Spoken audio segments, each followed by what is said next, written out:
जिस तरह से आज मैंने अभी ये पोस्ट किया है, इसमें मैं चाहता हूँ आप सभी को वो सारी जानकारी दे दूँ जो इस केस से संबंधित है। तो केस की शुरुआत दिसंबर 2019 से हुई थी, जब मुझे पहली बार राधेश्याम ने मिलने के लिए अपने उन लोगों के माध्यम से संदेश किया था जो वर्तमान में कंपनी का केस देख रहे हैं। इसमें उनके भतीजे सुंदर, प्रदीप, विकास, ये सभी लोग सम्मिलित हैं। और कुछ उन लोग जो कंपनी में निवेशक थे। हिसार मीटिंग जब हुई थी पहली बार, तो कई राज्यों के अलग अलग लोग आए थे।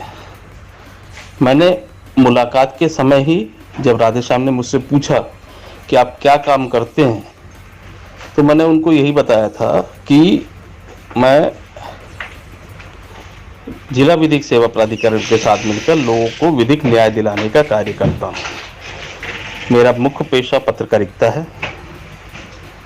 तो यही बात तय हुई कि आप सर्वोच्च न्यायालय चलिए और इस प्रकरण को निराकरण करवाने में हमारी सहायता कीजिए। तय होने के उपरांत जब ग्राउंड में मीटिंग हो रही थी, तो सिर्फ शांति भूषण करके एक जम्मू से सदस्य आए थे। उन्होंने मेरी बात का समर्थन किया था और ये लिखित अनुबंध होने की बात कही। इसके अतिरिक्त सभी लोगों ने मौखिक में तय करने की बात मानते हुए और विश्वास के स्वरूप शहडोल प्रकरण वापस कराने की बात को मानते हुए आगे की कार्यवाही का हामी भरी। शहडोल प्रकरण उठ जाने के बाद भी मैं मुलाकात किया और तब भी ये बात तय हुई, जिसका प्रमाण मैं दे चुका हूँ। मेरी और राजेश मदर रसोई के जो ऑडियो सार्वजनिक हुए। कंपनी उसके बाद आई और उसने जो पेश किया प्रकरण, उसमें निवेशकों की जो बात मैं कहना चाह रहा था वो नहीं कहते हुए उन्होंने लगा दिया है, जिसका रेट पिटीशन CRL नंबर 75/2020 है। हमारे अधिवक्ता माननीय श्री शर्मा जी ने उस रेट पिटीशन की फर्स्ट पेज की कॉपी इस ग्रुप में पहले भी पोस्ट की है। हमें आना था, हमने उसको पेश भी किया ओझा जी और शर्मा जी के माध्यम से, जिसका डायरी नंबर भी वकील साहब ने इस ग्रुप में पोस्ट किया है।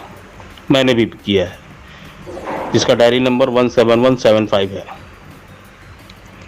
और ओझा जी ने काफ़ी प्रयास के बाद 75/2020 जो राधेश्याम ने पेश की है माननीय सर्वोच्च न्यायालय में, उसकी पूरी रिकॉर्ड निकाला।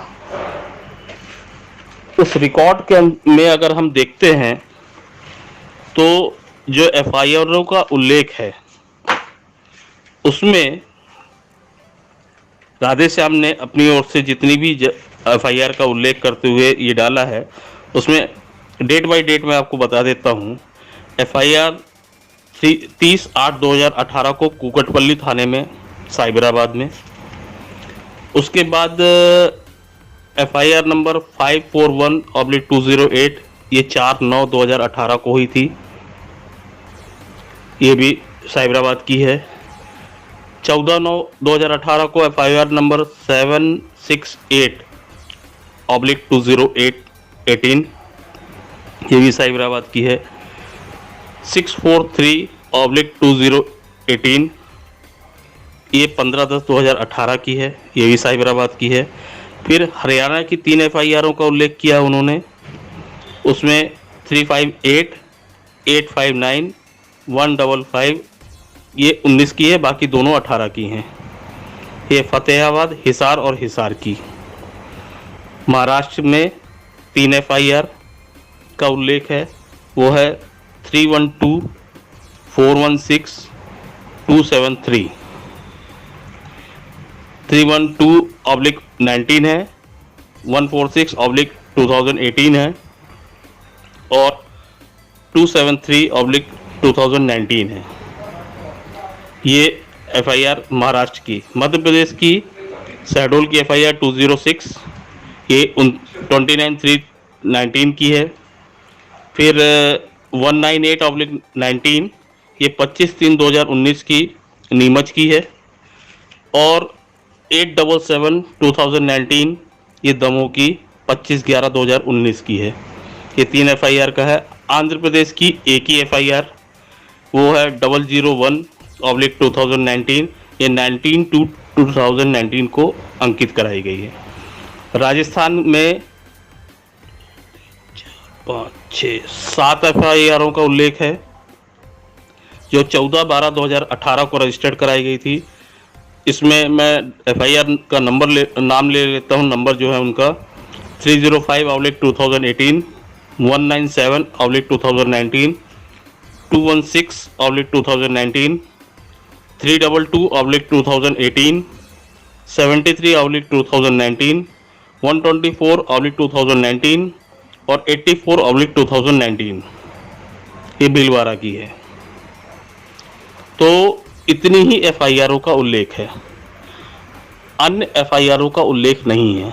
आज जो मैं आप सभी के समक्ष ये बात कह रहा हूँ वो इसलिए क्योंकि हमारे पास भी जो एफआईआरों का जानकारी तेलंगाना, हरियाणा और जो अलग अलग न्यायालयों के आदेश में उल्लेखित है में अधिक और 2-4 और हैं जिनकी जानकारी है, बाकी की नहीं है।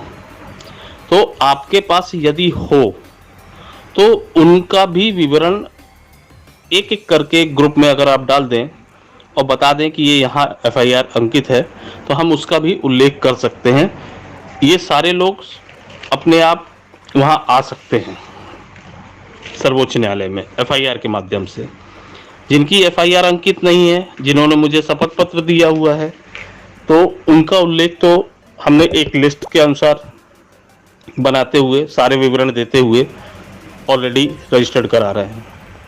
जिन्होंने मुझे शपथ पत्र भी नहीं दिया हुआ है या एफआईआर अंकित नहीं है और अभी वकालतनामा भेजा है, वकालतनामा के आधार पर उनका हम पंजीयन करा दे रहे हैं।